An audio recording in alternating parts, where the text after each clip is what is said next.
Hello students, how are you? Very welcome to this class. Very welcome to this video. This is the fourth mock test related to CLAT examination. This is an NLU challenge, 75-day NLU challenge. In this one, we are going to do the fourth mock test. Three mock tests were already done. Now this is the fourth one. And in this one, we will discuss a lot of things. As usual, in your examination, passages are asked. So here we will do two passages, but these passages related to the English language. I, Rahul Agnihotri, will discuss these topics, these passages with you. ठीक है, तो हम इनके बारे में discussion करेंगे passages को लेके. Clear? But as usual, the best technique is there. You need to read out these questions first of all. The first question starts from here. You must read it because it is very important for you. It is highly needed. It is inevitable because it will tell you which type of questions are given in this passage. So you will relate your questions to the passage. So please read the questions first of all, their options, then we will go for the passage. This is the first question. What is the name of the spacecraft that the SpaceX is building that will carry passengers, Falcon 9 and cargo to Mars? The first question, four options: Falcon 9, Starship, Mars Base Alpha, Lunar Gateway. Okay. The next question it is given here.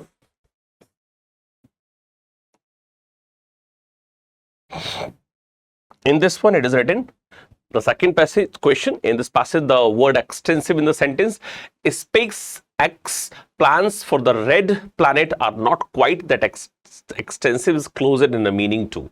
So, the word extensive, it is written in the sentence, SpaceX plans for the red planet are not quite that extensive. So what is the meaning of, if it is written closest, that means to say similar meaning, that means to say synonym type. So expensive, comprehensive, technical, detailed. So what should be the best answer? You will need to find out. So the word extensive is important. The third question that is given here, you can read it.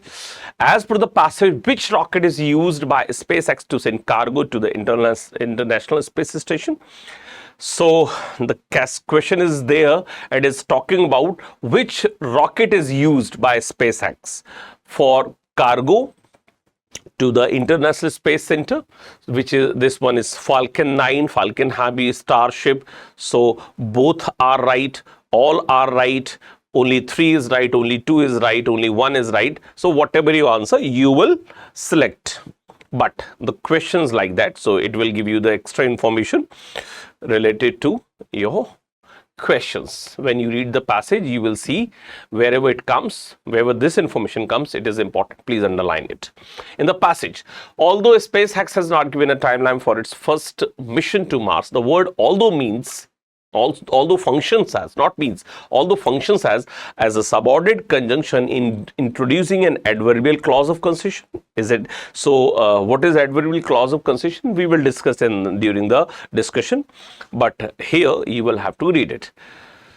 Fifth question, it is also there. The private space flight company which regularly launches cargo to the International Space Station with the Falcon 9 rocket and will soon launch astronauts up there, is currently building an interplanetary spacecraft from Mars. What type of relative clause is this? Is which regularly launches cargo to the International Space Station with the Falcon 9 rocket and will soon launch astronauts up there. This is what it is in close inverted commas. So from which up there, which clause it is? It is restrictive relative clause. What is restrictive relative clause? We will discuss it. What is non-restrictive relative clause? We will discuss it, no problem. Reduced relative clause, nominal relative clause, we will talk about them. Okay, so identify the correct tense used in the sentence. This is SpaceX fleshing out its plans to help NASA that dream a reality. So which tense is used here? We will talk about that. Now, let us start with the things. The passage. First of all, we will talk about the passage. What is it in the passage? As NASA worked toward its long-term goals of establishing a human settlement on Mars. Before starting the passage, I would like to clarify one word. It is toward. It can be written as towards, as can also be s can also be added with towards, so it will be towards. So it can written towards as well as toward. Both are acceptable. Towards is British English and toward is American English. दोनों सही है. Towards भी होता है और toward भी होता है. इसी तरह से आपको एक चीज और याद रखनी चाहिए. एक होता है मैथ और एक होता है मैथ्स. कुछ लोग बोलते हैं कि मैथ्स ठीक है, कुछ लोग बोलते हैं मैथ्स ठीक है. दोनों ठीक है, दोनों अपनी जगह यूज किए जा सकते हैं. पर कोई मुझे बता सकता है कि दोनों में क्या फर्क है? Anybody can tell me what is the difference between these two? जरूर ध्यान रखिएगा, आपको आंसर जरूर देना है इसका. This is highly needed. Okay, now British English में कभी कभी टूवर्ड फॉलो कर लेते हैं, ऐसा कोई बहुत जरूरी नहीं, पर आपस में इतना मिल गए हैं इसलिए क्लैरिफिकेशन मिल पानी मुश्किल होती है. पर टूवर्ड्स भी यूज होता है ना? टूवर्ड्स भी यूज होता है और टूवर्ड भी यूज होता है. नाउ मैथ ये क्या है? American English. मैथ्स क्या है? British English. तो बोथ आर एक्सेप्टेबल. गलत कुछ भी नहीं है. कलर की स्पेलिंग भी COLOR होता है, वो भी ठीक है, और COLOUR भी होता है, वो भी ठीक है, because American English follows what COLOR and British English follows COLOUR. wherever it is OU, Americans make it only O. so color OUR in British English and O in American English. तो ये सब differences होते हैं, पर आजकल की जिंदगी में ज्यादातर लोग अमेरिकन इंग्लिश फॉलो कर लेते हैं. Now as NASA works toward its long-term goal of establishing a human settlement on Mars, SpaceX is fleshing out its plan to help NASA. NASA एक प्लान कर रहा है, एक लॉन्ग टर्म गोल बना रहा है ह्यूमन सेटलमेंट का Mars पर. SpaceX is fleshing out its plan to help NASA make the dream a reality. SpaceX is flashing out. यहां पर एक बेटा वर्ड हमने यूज किया, एक फ्रेजल वर्ब हमने यूज किया है. आप इसे फ्रेजल वर्ब भी कह सकते हैं या आप इसे वर्ब के तौर पर भी दे सकते हैं. फ्लैश आउट, ये एक बड़ा इंपॉर्टेंट है. वहां लिखा ना फ्लैशिंग आउट, तो फ्लैश आउट का मतलब मैं और अलग से लिख देता हूं, आपको कंफ्यूजन ना हो. और ये फ्लैश आउट लिखा है बेटा, ध्यान से देखना. फ्लैश आउट, इस फ्लैश आउट का मतलब होता है टू ऐड सम डिटेल्स. ठीक है, कोई प्लान में हम कुछ एक्स्ट्रा इंफॉर्मेशन या कुछ एक्स्ट्रा ऐड कर देते हैं तो हम उसे क्या बोलने लगते हैं? Flash out. Okay, to add more information और to add details in a plan. तो ये फ्लैश आउट याद रखना.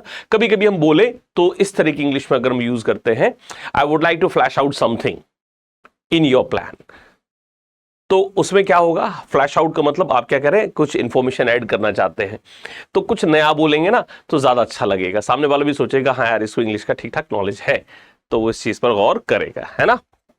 तो आप इसे कर सकते हैं. ठीक,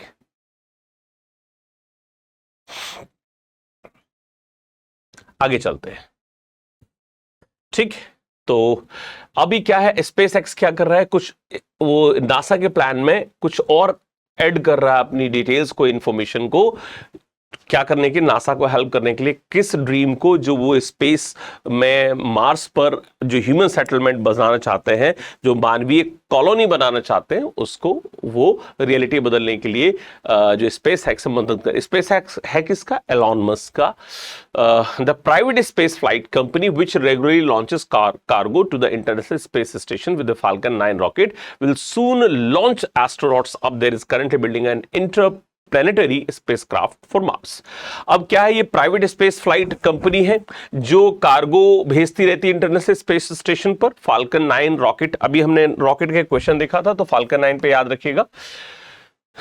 फाल्कन 9 रॉकेट की मदद से अब ये लॉन्च करेंगे जल्दी एस्ट्रोनॉट्स को वहां भेजने के लिए. एक इंटरप्लैनेटरी स्पेसक्राफ्ट पर काम करे जो मार्स पर ऐसा करेगा, नोन एज स्टारशिप. और इस रॉकेट का इस स्पेसक्राफ्ट का नाम क्या होगा? Starship. The rocket spacecraft combo will be able to launch 100 passengers, large amount of cargo to and from the red planet. ये रेड प्लैनेट पर एक स्पेसक्राफ्ट जो स्टारशिप है वो जाएगा और वहां से आएगा. 100 पैसेंजर्स पर भी जा सकते हैं, बहुत सारा कार्गो भी यानी कि सामान भी जा सकता है. Before Starship can launch to Mars, it will start off launching commercial satellites as early as 2021। ये पैसेज में जो स्टेटमेंट दी गई है, पूरा जो दिया गया ये 2000 के आसपास का है, उसके बाद 2021 मतलब 2020 के पहले की बात होगी, इसके बारे में किया जा रहा है। तो अभी जो before Starship can launch to Mars it will start, Starship को लॉन्च करने से पहले मार्स के लिए इट विल स्टार्ट, ये स्टार्ट करेंगे। स्टार्ट ऑफ एक वर्ब है और फ्रेजल वर्ब भी आप इसे बोलते हैं। स्टार्ट ऑफ को आप कैसे लेके चलेंगे? स्टार्ट ऑफ का मतलब होता है कि टू बिगिन समथिंग, कुछ हमें शुरू करना, ठीक। Launching commercial satellites as early as 2021, 2021 तक उसे शुरू कर लेंगे। Followed by manned flight around the moon in 2023, और मैन्ड फ्लाइट जो है वो मून के लिए 2023 तक हो जाएगा। Although SpaceX has not given a timeline for its first mission to Mars. SpaceX ने कोई अभी टाइमलाइन नहीं दी है इस मिशन के लिए, मार्स के लिए जो मिशन शुरू करेंगे। SpaceX founder Elon Musk has said that the first Mars base could be up and running in 2028। वो कह रहे हैं मार्स पर हमारा पहला बेस जो है वो 2000 जो है वो तैयार हो सकता है और रनिंग कर सकता है 2028 तक। And while Musk shared some eye-catching artist illustration depicting what he called Mars Base Alpha as an intricate network of buildings and infrastructure, Musk ने एक कुछ स्केचेस यानी कि कुछ आर्टिस्ट ने स्केचेस बनाए हैं, उनको भी दिखाया है। डिपिक्टिंग का मतलब टू डिस्क्राइब, है ना, depicting what he called Mars base alpha, कि मार्स बेस अल्फा कैसा दिखेगा।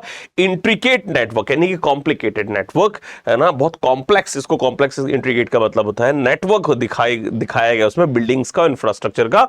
Space x plans for the red planet are not quite that extensive. अभी स्पेस एक्स की जो प्लान है बहुत ज्यादा एक्सटेंसिव नहीं, बहुत विस्तार से नहीं, बहुत डिटेल में नहीं है। Space x very much is a transportation company. Space x अभी कैसी ट्रांसपोर्टेशन कंपनी है ना।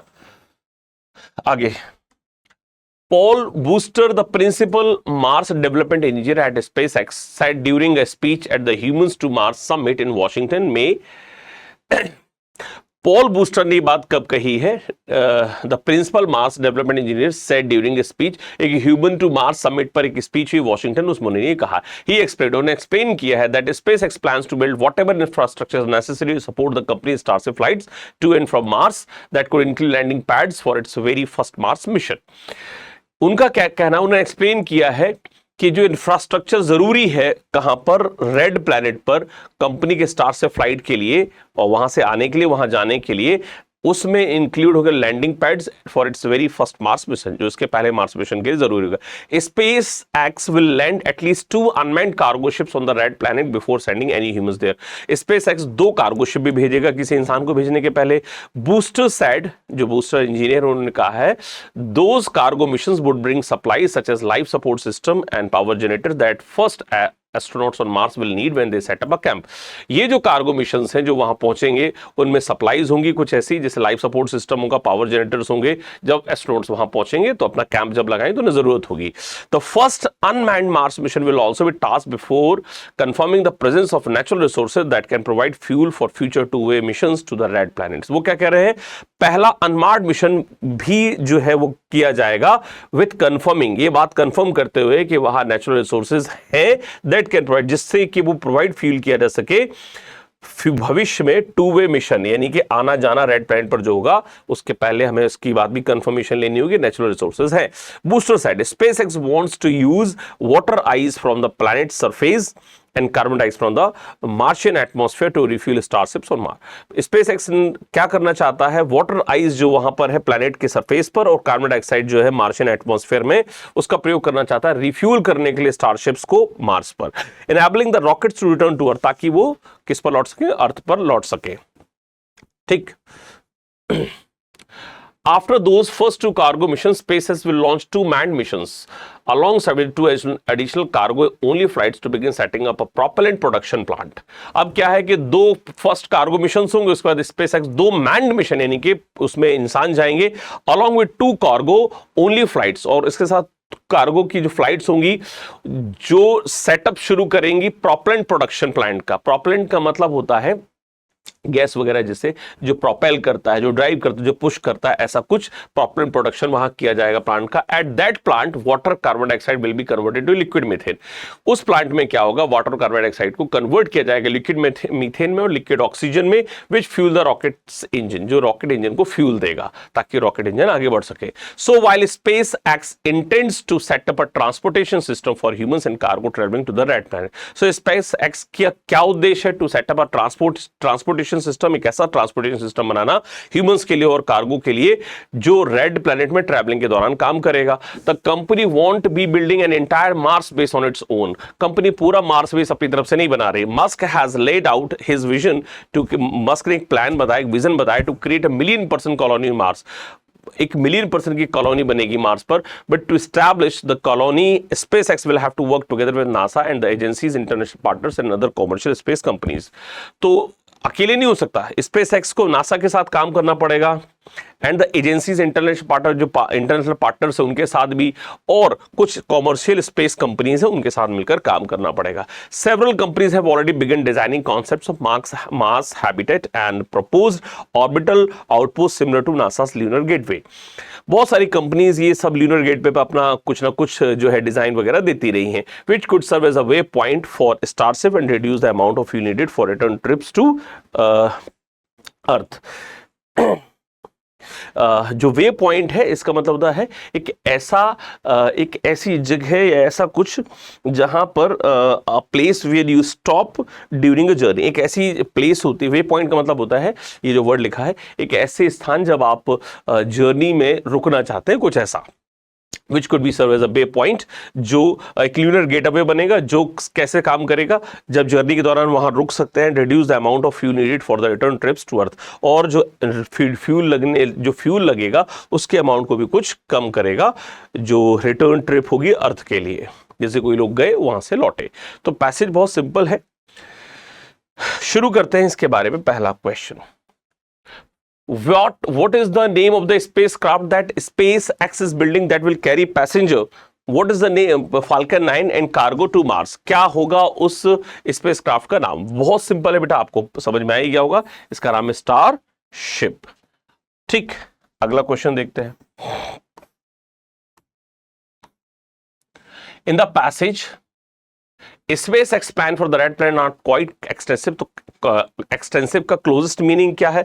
बहुत आसान है बेटा, एक्सपेंसिव तो हो नहीं सकता, महंगा नहीं, कॉम्प्रिहेंसिव है ना, वो भी नहीं हो सकता, टेक्निकल, कॉम्प्रिहेंसिव मतलब सब कुछ इसमें इंक्लूडेड नहीं, बहुत डिटेल्ड होना चाहिए, है ना, हर चीज का बहुत उसमें प्रॉपर एक्सप्लेनेशन होना चाहिए, तो वो इसका आंसर बनेगा detailed. As per the passage, which rocket is used to SpaceX to send cargo the international fly space station? Which one? It is Falcon 9। Starship नहीं, it is Falcon 9। Got it? आगे बढ़े, चलो अगले question पर आते हैं। Next question is here in the passage. हाँ, यहां से थोड़ा सा इंपॉर्टेंट है, इन दो क्वेश्चंस पर हम बात कर लेते हैं। देखो, ज्यादा तो हम अभी डिस्कशन नहीं कर सकते, पर अभी थोड़ा वो समझ लेते हैं। In the passage, although space has not given a timeline to its first mission to Mars, the word although functions as। although कैसे फंक्शन कर रहा है? कंजंक्शन के तौर पर। कंजंक्शन तो है ही, प्रॉब्लम कोई है ही नहीं, कंजंक्शन तो है ही, पर इसका आंसर क्या है? एक सबऑर्डिनेट कंजंक्शन। पहली बात तो जानिए, ये although एक सबऑर्डिनेट कंजंक्शन है। Introducing N adverbial clause of concession. Adverbial clause of concession का मतलब होता है जिसमें सिचुएशन के कंट्रास्ट में कोई बात कही जाए।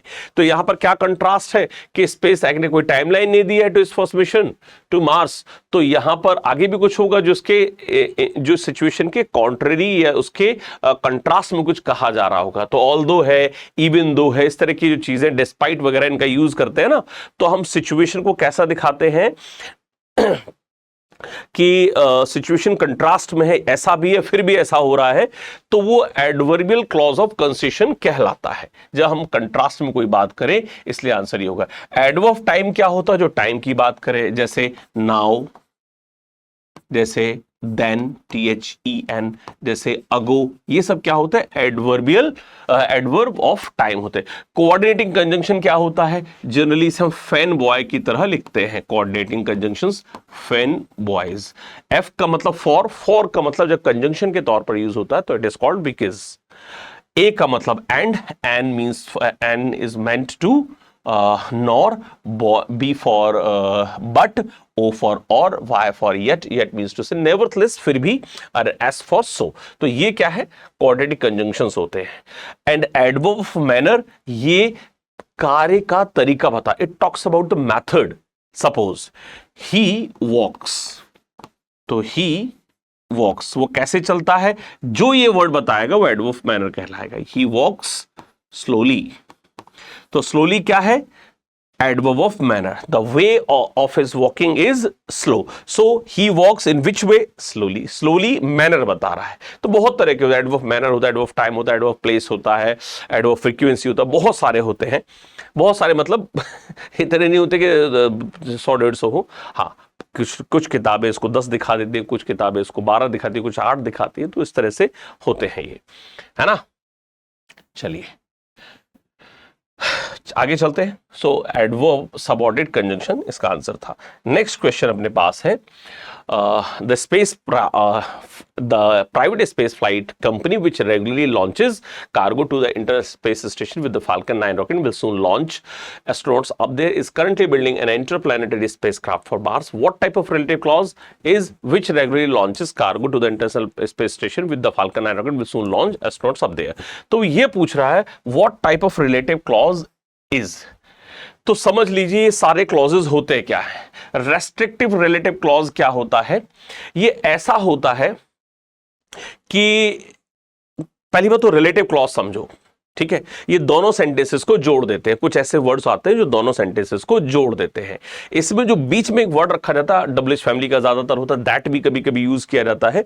तो ये रिलेटिव प्रोनाउंस की तरह कई बार काम करते हैं और दोनों सेंटेंसेस को जोड़ देते हैं। जैसे I know the boy who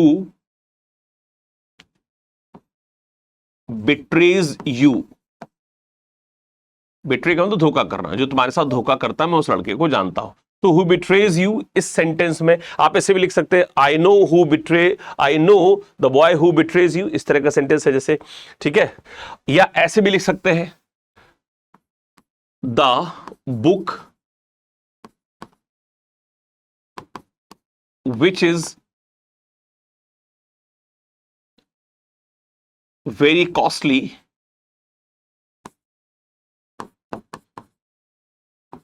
is mine, मेरी है, इस तरह से लिख सकते हैं। लेकिन प्रॉब्लम क्या है ना कि हमें पहचानना मुश्किल पड़ता है। तो मैं आपको तरीका बताता हूं आप कैसे पहचानेंगे। इस बुक में रिलेटिव क्लॉज हुआ है, इस सेंटेंस में relative restrictive relative clause use हुआ है, नॉन रेस्ट्रिक्टिव रिलेटिव क्लॉज हुआ है, इन सब के बारे में हम देखने की कोशिश करेंगे।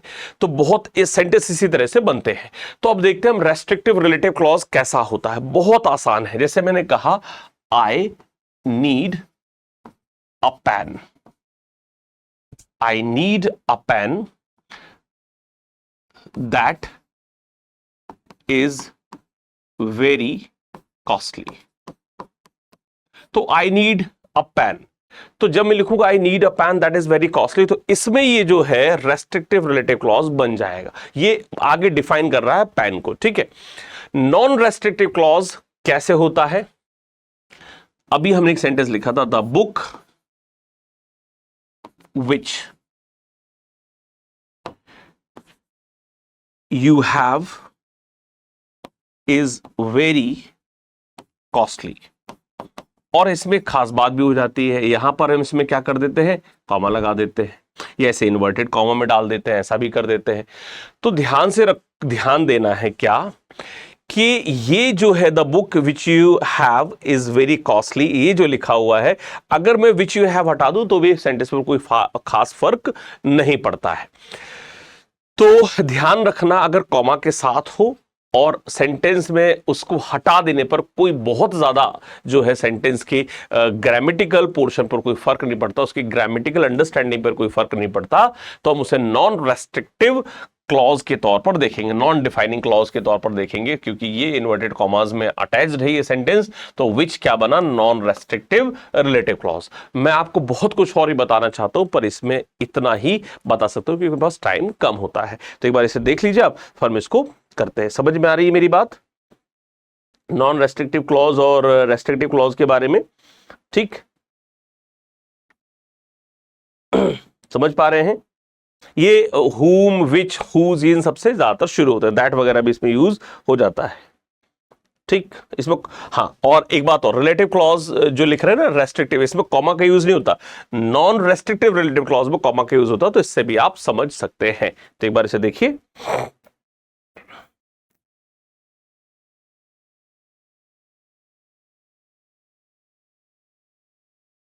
ठीक। आगे चले, समझ पा रहे हैं मेरी बात? और अगर ये कॉमा हटा दिया जाए तो वो रेस्ट्रिक्टिव क्लॉज में चला जाता है, हटा दिया जाए और लगा दिया जाए तो नॉन रेस्ट्रिक्टिव क्लॉज में चला जाता है। तो कुछ इस तरह की बातें ध्यान में देनी है, ठीक।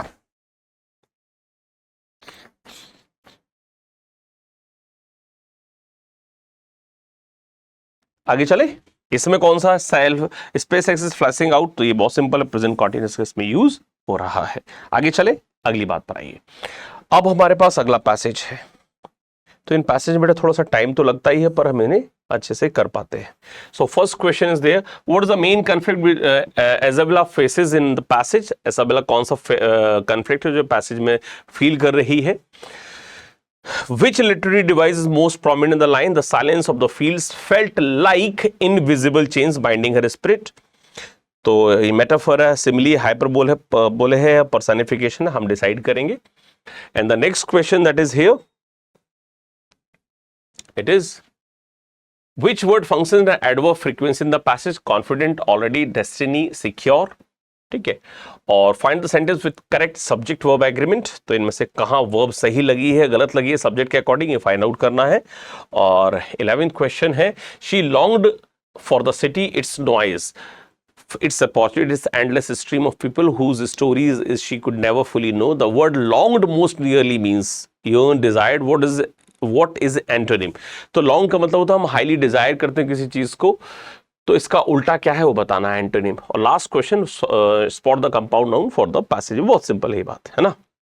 आगे चले, अब पैसेज को एक बार रीड कर लेते हैं। छोटा सा पैसेज है ये, जल्दी हो जाएगा, एक बार रीड आउट करिए इसे, फिर चलते हैं हम लोग आगे, ठीक।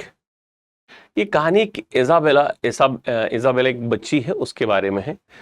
Isabella Grey had always felt that life in the countryside was far too quiet for a restless mind like hers. Isabella हमेशा क्या सोचती थी कि जो कंट्रीसाइड गांव वगैरह की जिंदगी बड़ी शांत होती है। और she grew up in a little stone house, एक छोटे से घर में, पत्थर वाला घर था, उससे पैदा हुई थी। on the outskirts of Windermere, जो विंडमेयर गांव था उसके आसपास जो है वो पैदा हुई थी। a village where every street seemed to know your secrets before you even spoke to them. वहां, यहाँ पे देखिए कितना बढ़िया लाइन यूज किया गया, a village where every street seemed to know your secrets before you even spoke to them. वो कह रहे हैं कि उस गांव की हर गली ऐसी जीती जागती हुई सी लगती थी कि जो कुछ भी आपका राज है उसे पहले से ही पता होता है। बड़ा अच्छा है इस तरह से लिखना। Her father retired school master spend most of time his books and spectacles. Spectacles का मतलब तमाशा भी होता है, स्पेक्टिकल्स का मतलब चश्मा भी होता है, बहुत तरीके से इसको हम यूज कर सकते हैं।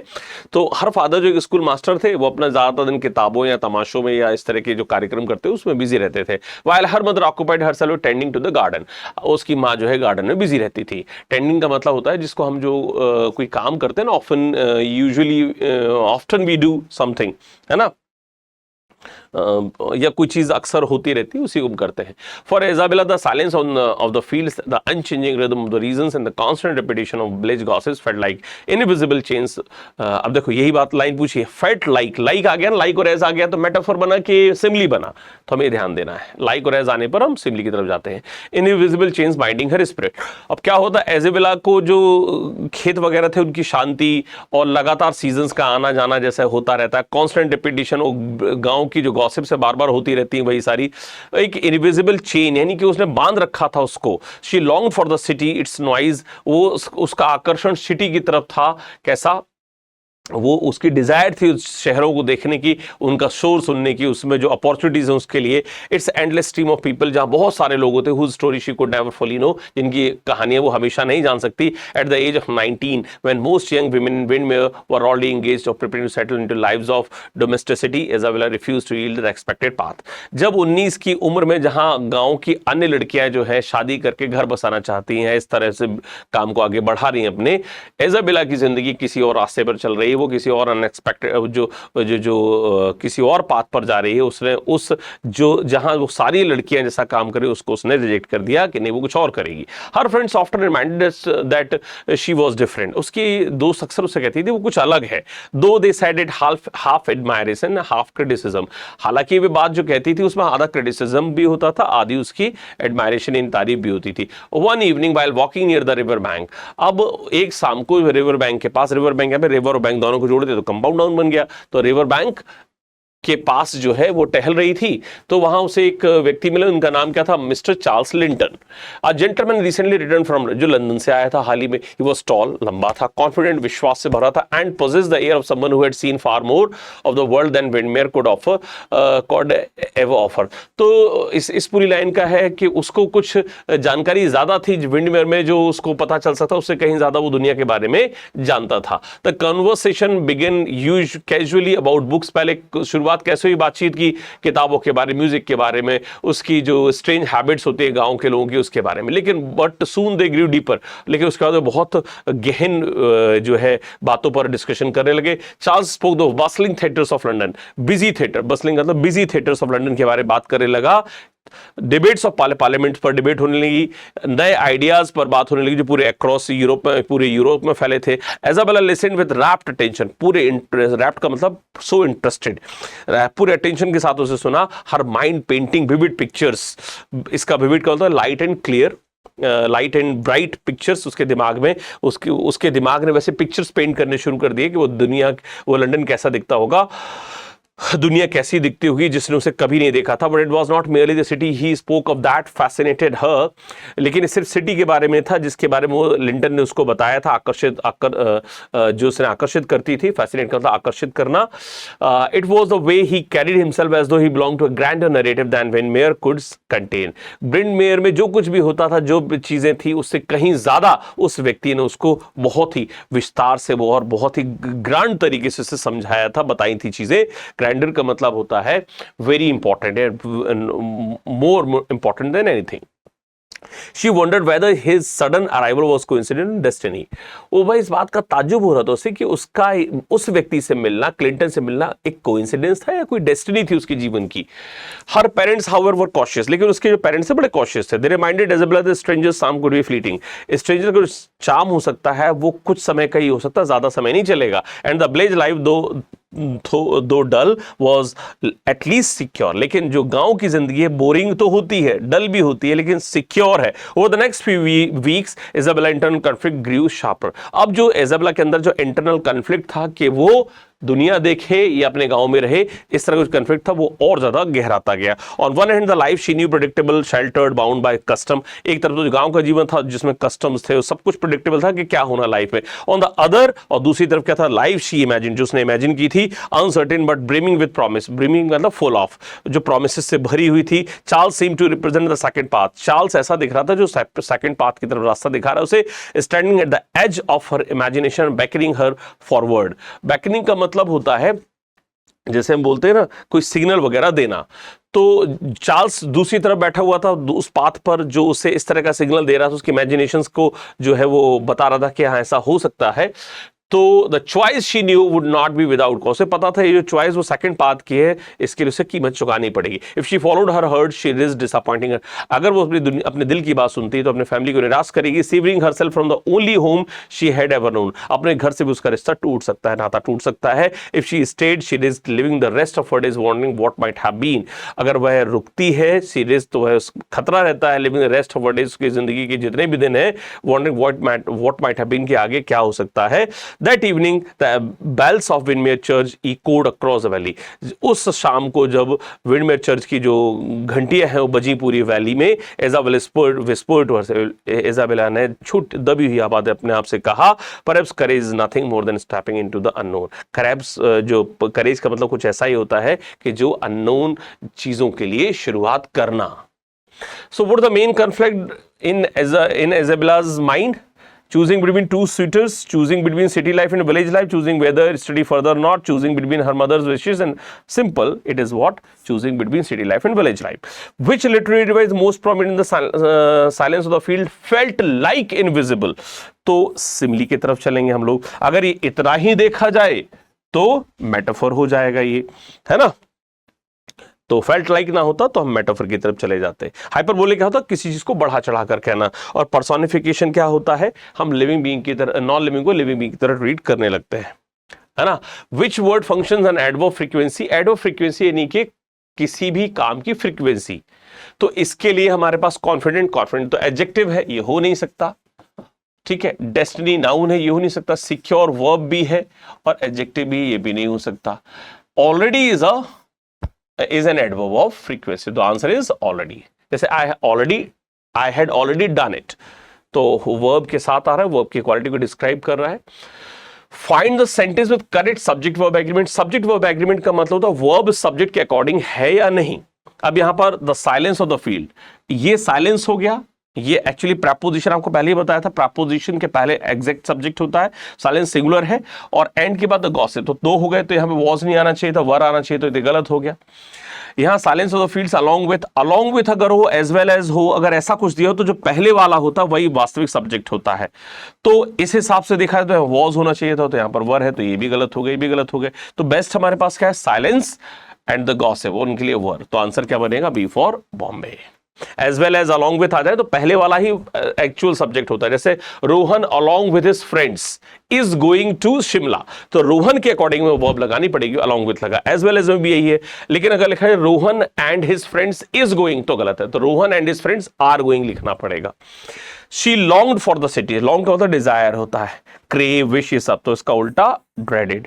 और स्पॉट द कंपाउंड नाउन, तो रिवर और बैंक मिलकर कंपाउंड नाउन बना रहे हैं, जैसे मदर इन लॉ और बहुत सारे होते हैं, ये सब क्या है? कंपाउंड नाउन की तरह काम करते हैं। So this is the answer. So we have completed 2 passages.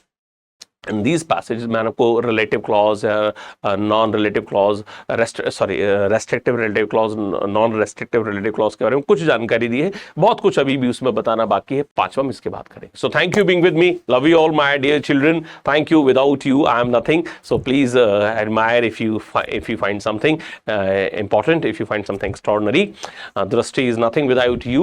So love you all. Thank you being with me. Thank you.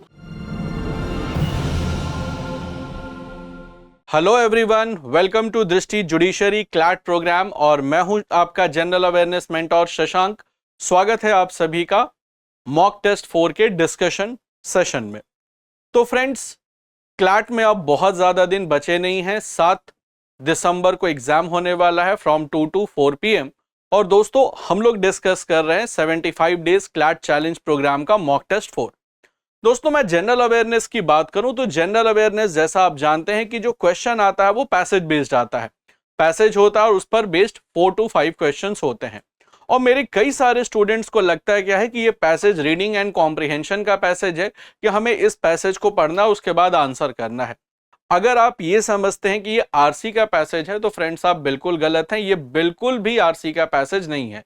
हो सकता है कि 1-2 क्वेश्चन का आंसर आपको पैसेज से मिल जाए, but do not considered it as a reading comprehension passage.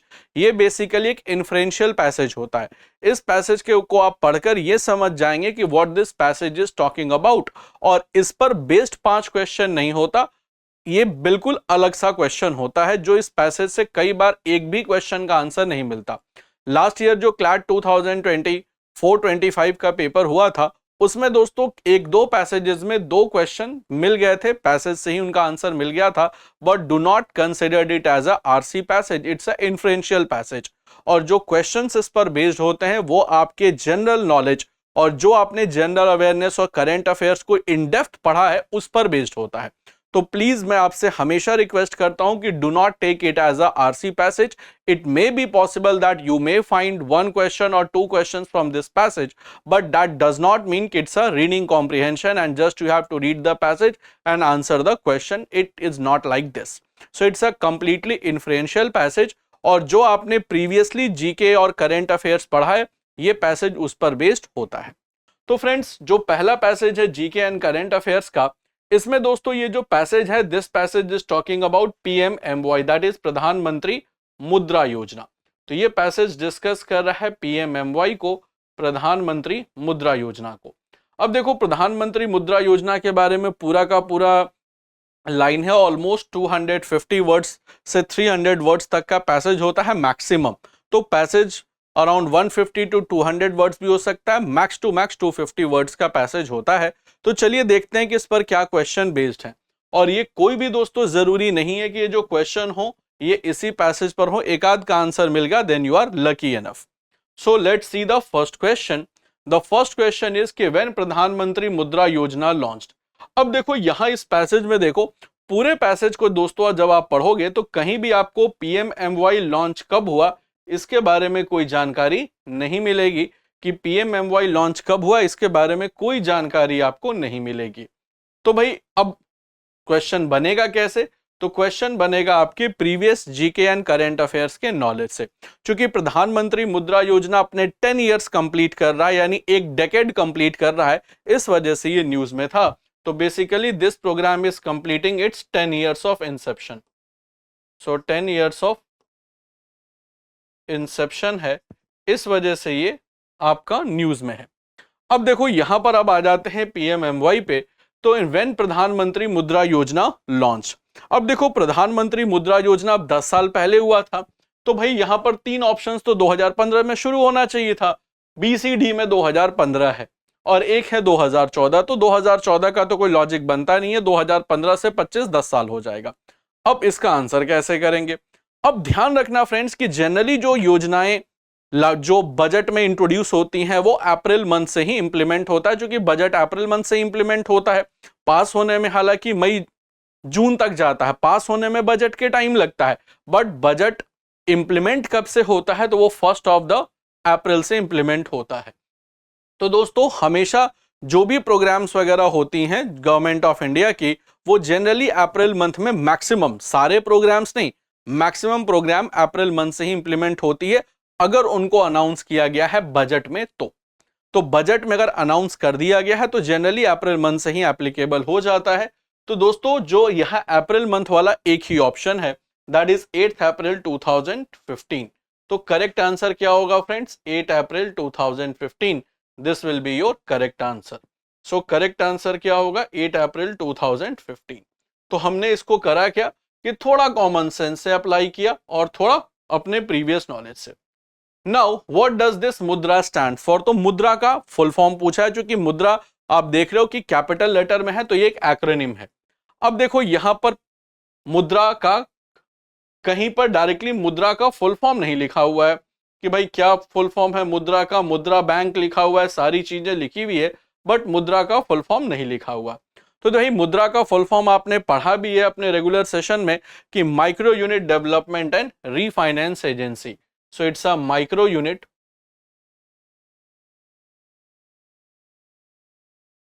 Development and refinance agency. So micro unit development and refinance agency. तो देखो ऑप्शन ए में लिखा हुआ है micro unit development and refinance agency, तो करेक्ट आंसर होगा option A. ठीक है, अब आ जाओ नेक्स्ट क्वेश्चन पर कि which of the following categories is not a part of मुद्रा लोन क्लासिफिकेशन। अब देखो यहां पर कहीं भी मुद्रा लोन के क्लासिफिकेशन की बात नहीं की गई है, डिटेल्स तो दिए हुए हैं लेकिन मुद्रा लोन क्लासिफिकेशन की बात नहीं है। अब देखो जब रेगुलर क्लासेस में हम लोगों मैंने इसको पढ़ाया है अपने स्टूडेंट्स को कि देखो मुद्रा लोन जो क्लासिफिकेशन होता है, अब पहले 3 टाइप का था, अब 4 टाइप का है। तो अब जो है वो टोटल जो है वो 4 टाइप्स का है। कौन सा है? तो पहला है शिशु, जो आप भी जानते होंगे, इसमें लोन मिलता है अप टू 50,000। फिर है किशोर, 50,000 से लेकर के 5 लाख रुपीस तक का।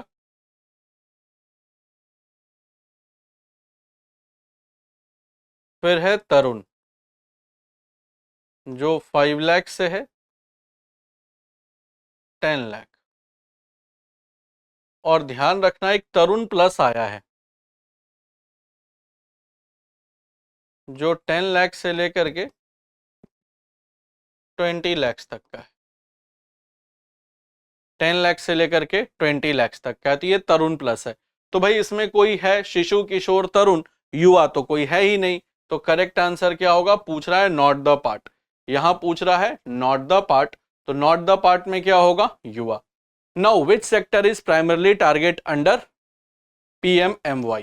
तो देखो प्रधानमंत्री मुद्रा योजना से जो बेसिकली लोन मिलता है वो कोलैटरल फ्री होता है, और ध्यान रखिएगा कि ये माइक्रो, स्मॉल और मीडियम एंटरप्राइज शुरू करने के लिए होता है। जैसे मान लो किसी पर्सन को कोई ब्यूटी पार्लर ओपन करना है तो ब्यूटी पार्लर के लिए हो गया, या फिर टेलरिंग का कुछ ओपन करना है, स्मॉल शॉप्स ओपन करने हैं, तो इस तरीके का जो पॉइंटर्स हैं उसके लिए रहता है। तो यहां तक भाई बात सबको समझ आ गई। तो इस तरीके का ही आपको छोटे मोटे जो सर्विसेज के लिए ही रहता है। यहां तक भाई सबको क्लियर है। तो यहां पर देखो manufacturing sector, non agricultural sector, service sector, तो भाई ये लोन किसके लिए होता है। तो यहां पर जैसे एग्जाम्पल के तौर पर आप देखोगे कि मिलता है ब्यूटी पार्लर ओपन करने के लिए, शॉप्स ओपन करने के लिए, स्मॉल शॉप्स, या फिर आपका टेलरिंग वगैरह के लिए मिलता है। तो ये सारे के सारे क्या हैं, तो ये सारे के सारे मैन्युफैक्चरिंग भी नहीं है, सर्विस भी, ब्यूटी पार्लर जैसे मान लो सर्विस है, लेकिन जो जहां पर स्मॉल शॉप्स जहां आप सामान वगैरह बेचते हैं वो तो हो गया आपका मैन्युफैक्चरिंग, मैन्युफैक्चरिंग तो होता नहीं है। तो इसमें बेस्ट क्या आंसर है, वो है नॉन एग्रीकल्चरल सेक्टर। तो करेक्ट आंसर है भाई ऑप्शन बी, जो कि है non agricultural sector. Now which of the following is the key feature of मुद्रा लोन। तो मुद्रा लोन का की फीचर क्या है। तो भाई मुद्रा लोन में दोस्तों आपको मैंने बताया है कि जो मुद्रा लोन में जो की फीचर होता है वो होता है आपका कोलैटरल फ्री लेंडिंग। तो वो होता है आपका कोलैटरल फ्री लेंडिंग, और कोलैटरल फ्री लेंडिंग का सीधा सीधा मतलब हो गया कि यहां पर कोई भी, यहां पर ध्यान रखिएगा कि कोई भी आपसे सिक्योरिटी नहीं ली जाती है। तो जब आपको लोन डिसबर्स किया जाता है तो उसके लिए कोई सिक्योरिटी नहीं ली जाती, तो वो क्या हो गया, तो ये है कोलैटरल फ्री लेंडिंग। तो करेक्ट आंसर होगा दोस्तों option C, collateral free lending. तो जो मुद्रा लोन्स होते हैं वो होते हैं कोलैटरल फ्री,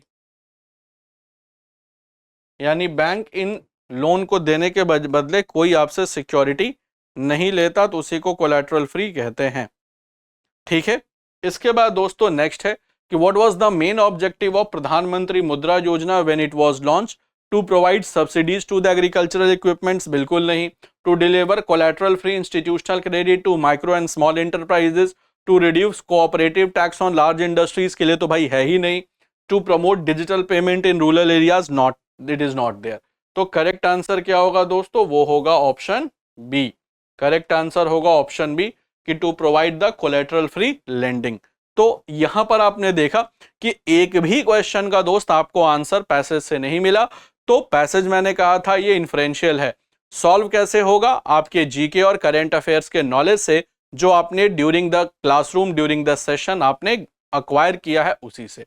बस कहने को ये पैसेज है, इसीलिए कई स्मार्ट स्टूडेंट्स करते क्या हैं कि जब पैसेज पढ़ते हैं तो वो सीधा सीधा पहले क्वेश्चन ही बनाना शुरू कर देते हैं, और पहले अगर वो चीजें पढ़ी भी उनके अच्छे से हैं तो पता चला कि पैसेज पढ़ने की भी जरूरत नहीं पड़ी, 5 के 5 क्वेश्चन सही कर दिए, तो यहां से नंबर भी फैच हो गए, टाइम भी बच गया। तो दोनों तरीके से ये बेनिफिट करता है। आई होप ये बात समझ में आ गई कि आपको जीके और करंट अफेयर्स पढ़ना ही डिटेल में पड़ेगा, और ये नहीं कि सुपरफिशियली ऊपर ऊपर से पढ़ लिए काम हो गया, नहीं, डिटेल से और ढंग से, तब जाकर के ये 5 क्वेश्चन सॉल्व होंगे फ्रेंड्स। और बहुत तेजी से क्वेश्चन सॉल्व करना होता है, क्योंकि 120 क्वेश्चन है, 120 मिनट है, तो पर क्वेश्चन पढ़ने और आंसर करने के लिए 1 मिनट, प्लस 1 मिनट से आप कम ही टाइम मान करके चलो 120 मिनट से, क्योंकि कुछ टाइम आपको जो एग्जामिनेशन फॉर्मेलिटीज पूरा करने में भी लग जाएगा, तो 1-2 मिनट तो आप कम ही मान करके चलो, क्योंकि एग्जामिनेशन फॉर्मेलिटीज भी आपको पूरी करनी होंगी, और वो सब उसी 120 मिनट में है। तो जीके का फ्रेंड्स क्वेश्चन जो होता है वो अगर आपने ढंग से पढ़ा है तब तो ये आपको स्कोर बहुत जबरदस्त आपका इनहैंस कराएगा, और आपने अगर ढंग से नहीं पढ़ा है तो फिर बहुत दिक्कत करेगा, और फिर इंडिया के टॉप लॉ स्कूल्स में जाने का जो आपका ड्रीम है वो कहीं ना कहीं शैटर हो सकता है या स्टेक पर आ सकता है, अगर जीके को आपने सुपरफिशियली या अंडर एस्टिमेट कर दिया तो, और ये समझ लिया कि भाई आरसी का पैसेज जैसे इंग्लिश में होता है, बस पढ़ना इसी से आंसर मिल जाएगा, या ऐसा नहीं है। चलो अगले पैसेज पर आओ। देखो अगला पैसेज जो है वो आफ्स्पा पर है, armed forces special power regulation act, तो आफ्स्पा पर है, AFSPA, armed forces special power regulation act पर है। अब देखो यहां पर है कि the ministry of home affairs extended the AFSPA in north eastern states for how many month. अब देखो पहला लाइन पढ़ दो कि in March 2025 government of India issued notification extending armed forces regulation act 1958। ये भी ध्यान रखना, ये भी पूछा जा सकता है कि आफ्स्पा किस ईयर इंप्लीमेंट किया गया था या किस ईयर का एक्ट है। फॉर अनदर 6 मंथ, तो देखो यहां पर आपको मिल गया फॉर अनदर 6 मंथ, तो for another 6 month in several region of Manipur, Nagaland, Arunachal Pradesh, Assam. अब देखो तो इसका क्या आंसर होगा भाई, अनदर 6 मंथ, और यहां 6 मंथ भी है, तो करेक्ट आंसर होगा दोस्तों ऑप्शन बी, जो कि है 6 मंथ। नेक्स्ट है कि in how many districts of Nagaland are fully converted under AFSPA in the latest edition. अब देखो यहां पर नागालैंड के डिस्ट्रिक्ट्स के बारे में दिया हुआ है। In Nagaland the act has been reimposed in Dimapur, Niuland, Chumoukedima, Mon, Kiphire, नोकलक, fake, फेरन, 1 2 3 4 5 6 7 और 8। तो यहां पर भाई एक क्वेश्चन, आप 2 क्वेश्चन बड़े लकी हैं कि मिल गया आपको पैसेज से कि यहां टोटल 8 डिस्ट्रिक्ट में दोबारा से लगा दिया गया। तो यहां पर भाई इसका आंसर आपको मिल गया। तो इसका करेक्ट आंसर दोस्तों क्या होगा, वो होगा टोटल 8 डिस्ट्रिक्ट में। तो करेक्ट आंसर इसका होना क्या चाहिए, तो वो होना चाहिए आपका 8 डिस्ट्रिक्ट। तो करेक्ट आंसर होगा ऑप्शन बी, जो कि है 8 डिस्ट्रिक्ट्स। चलो नेक्स्ट क्वेश्चन है कि armed forces act removed from which of the following states. अब देखो यहां पर थोड़ा सा एक armed forces special power act जो होता है वो जनरली आपका लगता है नॉर्थ ईस्टर्न रीजन में, तो जनरली आपके नॉर्थ ईस्टर्न रीजन में है। तो यहां आंध्र प्रदेश बाई मिस्टेक हो गया है, इसको आप रेक्टिफाई कर लो और इसको कर लो अरुणाचल प्रदेश।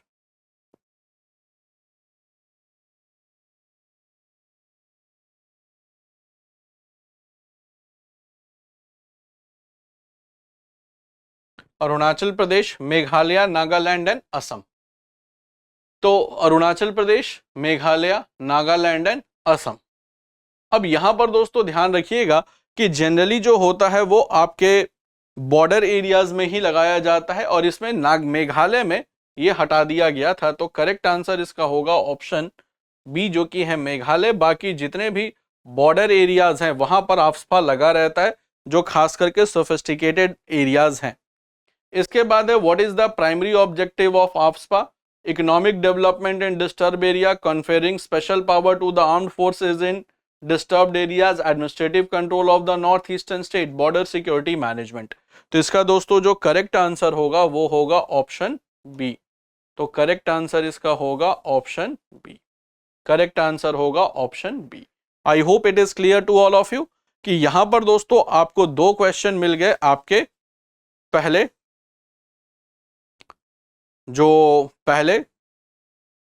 पैसेज से, तो 2 क्वेश्चन मिल गए। तो ये अच्छी बात है, मैक्सिमम टाइम में मिलता ही नहीं है, तो मैक्सिमम टाइम में मिलता ही नहीं। यहां तक भाई सबको क्लियर है।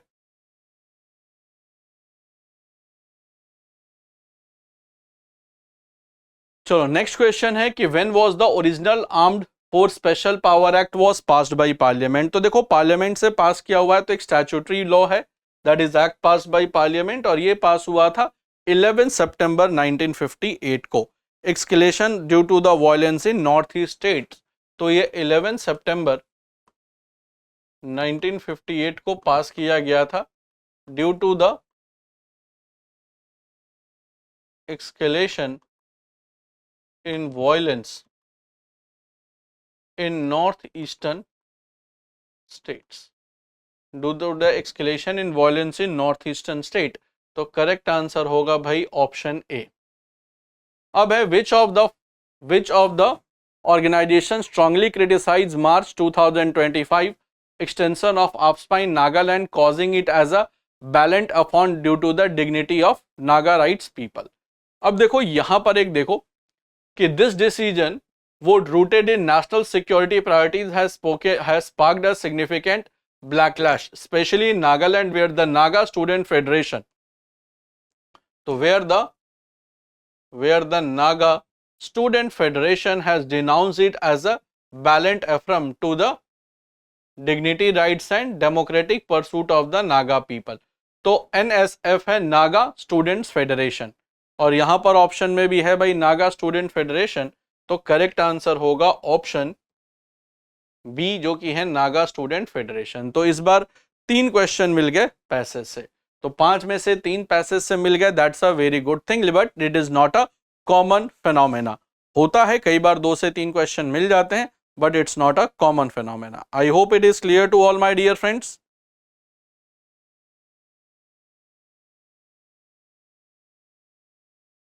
यहां तक हो गया, पता चल गया सबको?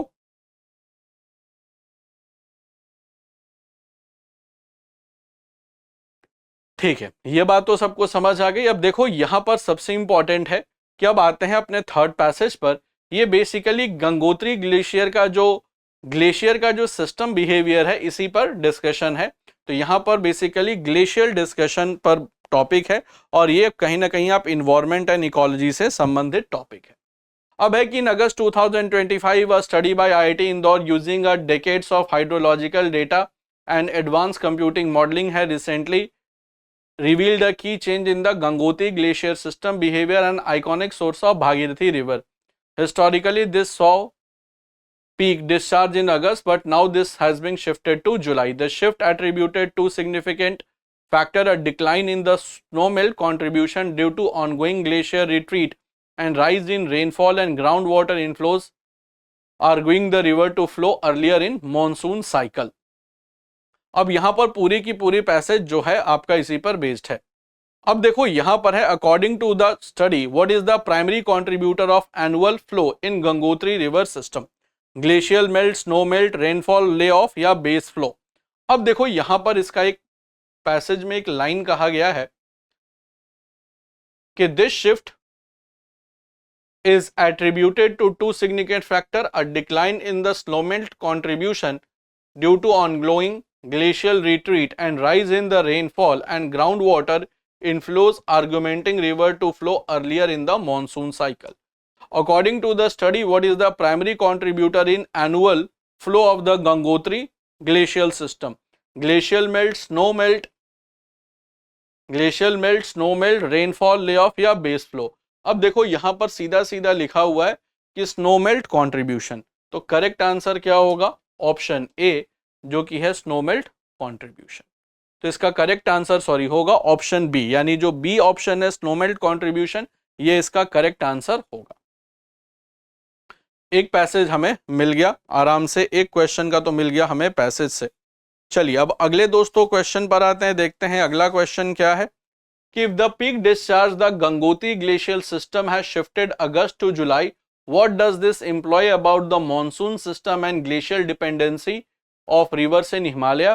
The monsoon arrived later, increasing the glacial dependency. Monsoon rains are strengthening earlier, reducing the glacial melt dependency. Then glacial melt is now primary driver of the river flow. The monsoon has become weak in northern India. अब यहां पर है कि the rise in the grow water augmenting the river flow earlier in the monsoon cycle, यानी monsoon cycle से पहले ही आ जाता है। तो monsoon are strengthening earlier reducing the glacial melt dependency. तो मॉनसून ऑलरेडी स्ट्रांग हो जा रहा है, स्ट्रेंथन पहले ही हो जा रहा है, जिसकी वजह से ग्लेशियल मेल्ट डिपेंडेंसी कम हो रही है। नेक्स्ट इज कि which of the following zone of glacier where more ice and snow is accumulated then lost by melting, evaporation और काल्विंग। अब यहां पर भी देख लेते हैं क्या इसका कुछ आंसर यहां से मिल सकता है। यहां पर आप देखेंगे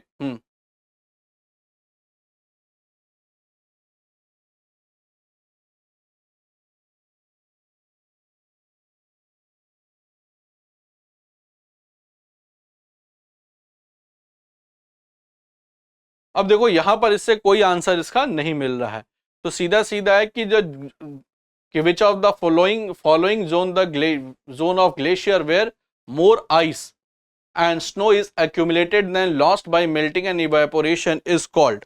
तो भाई क्या कहते हैं, zone of wastage, zone of ablation, zone of accumulation.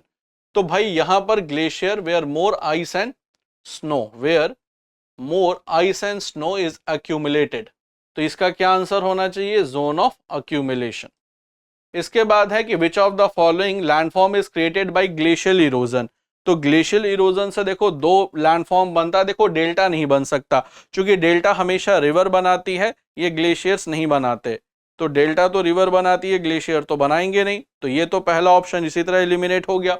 Then U shaped valley, U shaped valley जो है वो भी आपका रिवर के थ्रू बनता है। Sir U shaped valley and cirque, U shaped valley और सर्क ये दोनों बनाते हैं आपका ग्लेशियल इरोजन से। तो ग्लेशियल इरोजन से both B and C, delta नहीं बन सकता, डेल्टा इसलिए नहीं बनता क्योंकि डेल्टा रिवर बनाती है, ग्लेशियर्स नहीं बनाते। तो क्या होगा, तो करेक्ट आंसर होगा U shaped valley and cirque. Now what does this shift in the seasonal discharge peak from August to July indicate about climate impact? Indicate about climate impact, decreasing temperature, increasing precipitation, a real melting due to warming temperature, or reducing the glacial mass. अब देखो increasing, what does this shift in the seasonal discharge peak from August to July indicate about climate change? अब देखो यहां कुछ ऐसा information दिया हुआ है, यहां पर देखो, इन अगस्त 2025 a study by IIT Indore using the decade of hydrological data and advanced computing modeling revealed a key change in the Gangotri glacier system behavior, an iconic source of Bhagirathi river. Historically the region saw peak discharge in August, but now that is shifted to July.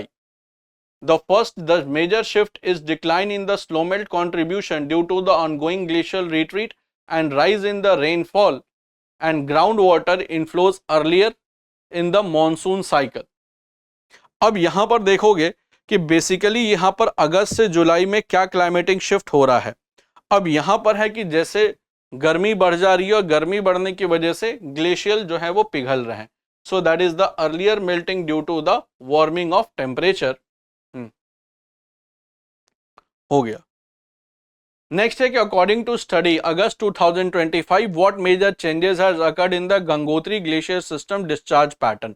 The peak discharges occurs in September instead of August, the peak discharge shifted to August to July, the peak discharge remain unchange, the peak discharge has shifted to June due to the reduced rainfall. तो ये होगा the peak discharge has shifted from August to July, जो आपको option से मिल रहा है। तो यहां पर फ्रेंड्स आपने देखा कि कम से कम 3 क्वेश्चन यहां भी आपको मिल गए पैसेज से। तो ये बड़ा अच्छा, कई बार ऐसा होता है कि 3 पैसेजेस के आंसर्स मिल जाते हैं, लेकिन that is not a common phenomena. तो यहां देखो एक पैसेज में 2 क्वेश्चन मिल गए, एक पैसेज में 3 क्वेश्चंस मिल गए। तो ये it is a phenomena but it's not a common phenomena. जैसे आपने प्रधानमंत्री मुद्रा योजना में देखा, एक भी क्वेश्चन नहीं मिला पैसेज से। तो फ्रेंड्स ये तरीका है क्लैट का क्वेश्चन पूछने का कि कई बार मिल जाता है, कई बार डायरेक्टली आंसर नहीं होता, यू हैव टू कंक्लूड। तो कई बार ऐसा भी होता है कि आपको डायरेक्टली आंसर नहीं मिलेगा पैसेज से, आपको कंक्लूड करना पड़ेगा, then you will be able to get the right answer. तो इस तरीके से दोस्तों क्लैट के क्वेश्चंस को सॉल्व किया जाता है कि दोनों मेथड चलते हैं। एक तो आपका जो पहले का जीके का नॉलेज है, प्रायर नॉलेज, वो भी होता है, कई बार आपको 1-2 क्वेश्चंस के आंसर मिल जाते हैं, बट अगर आपको आंसर भी एक्सट्रैक्ट करना है तो डायरेक्ट आंसर नहीं होगा, कुछ का हो सकता है, मैक्सिमम का नहीं होता, तो वहां से डायरेक्ट भी मिल गया। कई बार आपको आंसर कंक्लूड करना पड़ेगा आफ्टर रीडिंग द पैसेज, लेकिन उसके लिए आपकी रीडिंग स्पीड होनी चाहिए बहुत फास्ट, और जितना फास्ट आपकी रीडिंग होगी उतनी ही अच्छे से आप जल्दी इंटरप्रेट करोगे and then you can answer the questions. तो दोस्तों यहां पर हम लोगों ने देखा कि किस तरीके से जीके के क्वेश्चन को सॉल्व करना है। तो आपका प्रायर जीके का नॉलेज बहुत जरूरी है, that you have read in your classrooms and through different sources, वो बहुत जरूरी है टू सॉल्व द क्वेश्चन। अब जैसे आपने पीएमएमवाई में टाइम बचा लिया, अब यहां पर इन 2 पैसेज को आपने तेजी से पढ़ा और फिर आंसर कर लिया, तो वहां पर इस तरीके से आपको टाइम मैनेज करके चलना पड़ेगा।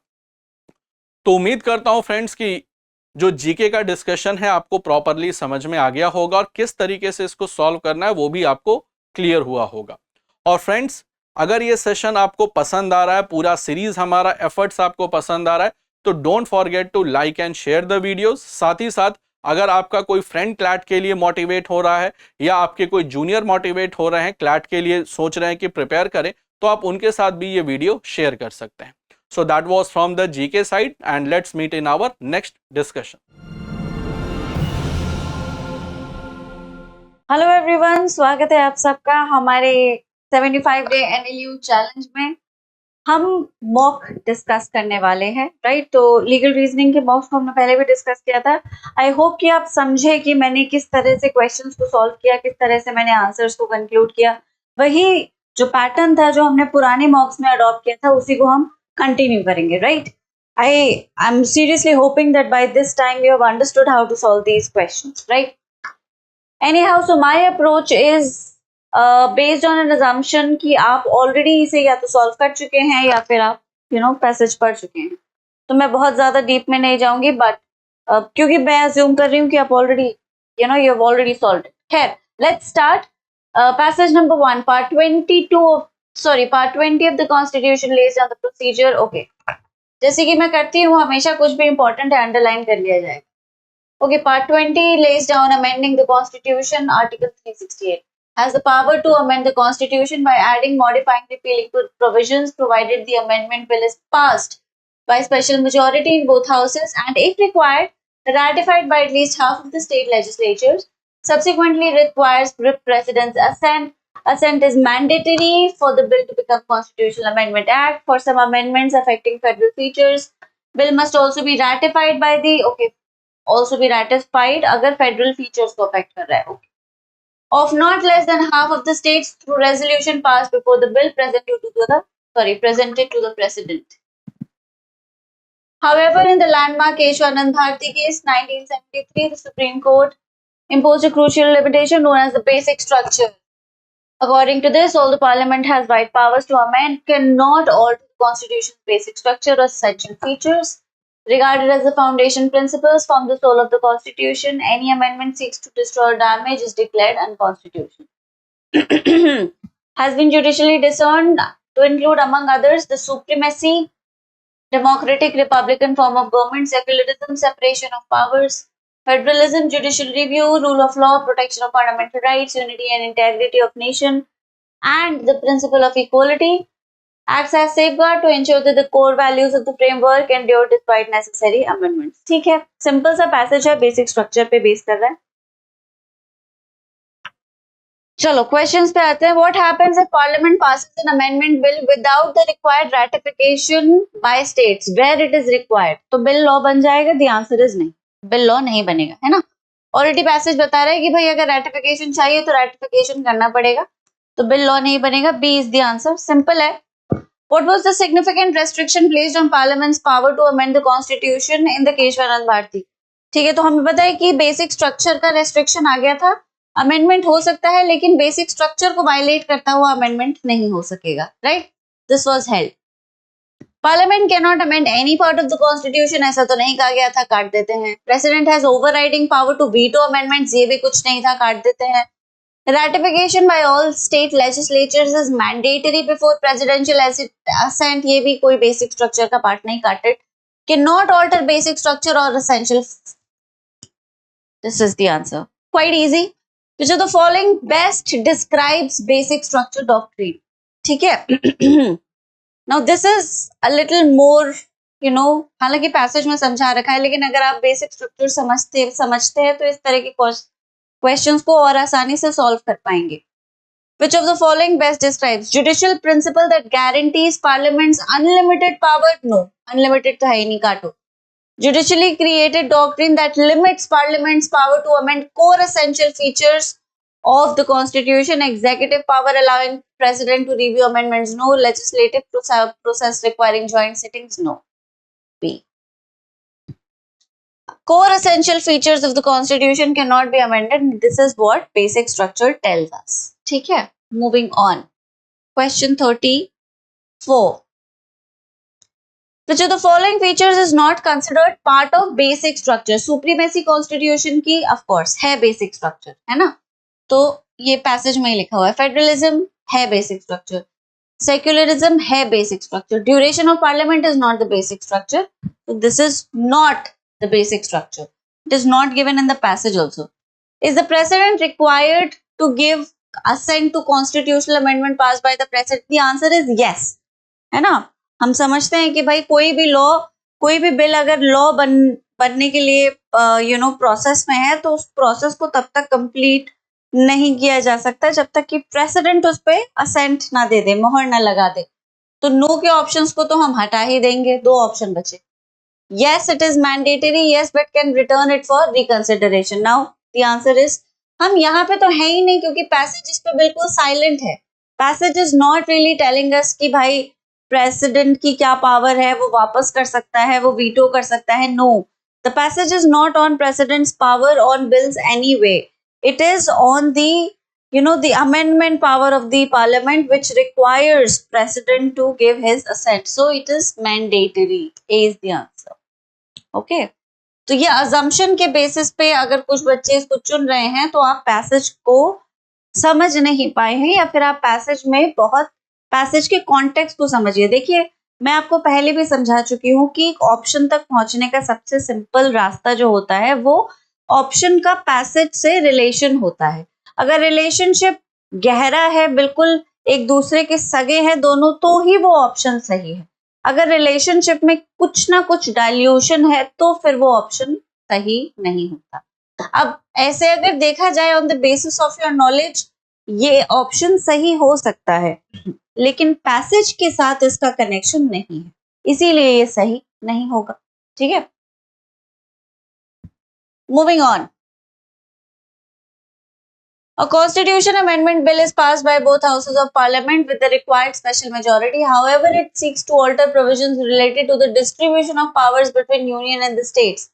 The bill is sent to the president without being ratified by at least half of the state. What is the legal status? अब अगर सेंटर और स्टेट के जो लॉ मेकिंग सब्जेक्ट्स है, या जो इनकी जो the powers between union and state is directly related to the federal structure of the constitution, और federal structure का amendment possible है, लेकिन आप states के ratification के बिना नहीं कर सकते उस amendment को, जैसे कि passage already बता चुका है। तो bill का status क्या है? bill becomes law? No, bill cannot become a law, obviously, because ratification नहीं लिया गया। bill is invalid due to lack of required, ये इस पे पिन लगा लेते हैं, मुझे सही लग रहा है। सुप्रीम कोर्ट में सुप्रीम कोर्ट कहां से आ गया? President can choose to no. B. ठीक है, लॉजिकल, लीगल, सारी रीजनिंग से बी ही सही ऑप्शन निकल के आया है। चलो अगले पैसेज पे आ जाते हैं। Article 326 of the Indian constitution guarantees the right of adult suffrage. 326 adult suffrage मतलब वोटिंग का right, means that elections of the Lok Sabha, state legislative assembly conducted on the basis of universal adult suffrage. Every citizen who is 18 years and older, ये 21 हुआ करती थी as, 61st amendment से 18 कर दी गई, is entitled to vote provided they are not disqualified due to legal grounds such as unsoundness, criminal convictions, corrupt or illegal practices or non-residence. ये लोग नहीं कर सकते vote. 325 ensures single electoral roll for every territorial constituency, prohibiting exclusion from voters list on grounds of this. ठीक है। Additionally, 332 provide for reservation of seats in parliament, state legislative assemblies for SCs, STs, ensuring fair representation. Also provides for single citizenship for all Indian citizens. Part 2 Citizenship Act, ठीक है। Citizenship can be acquired by birth, descent, registration, naturalization, incorporation of territory.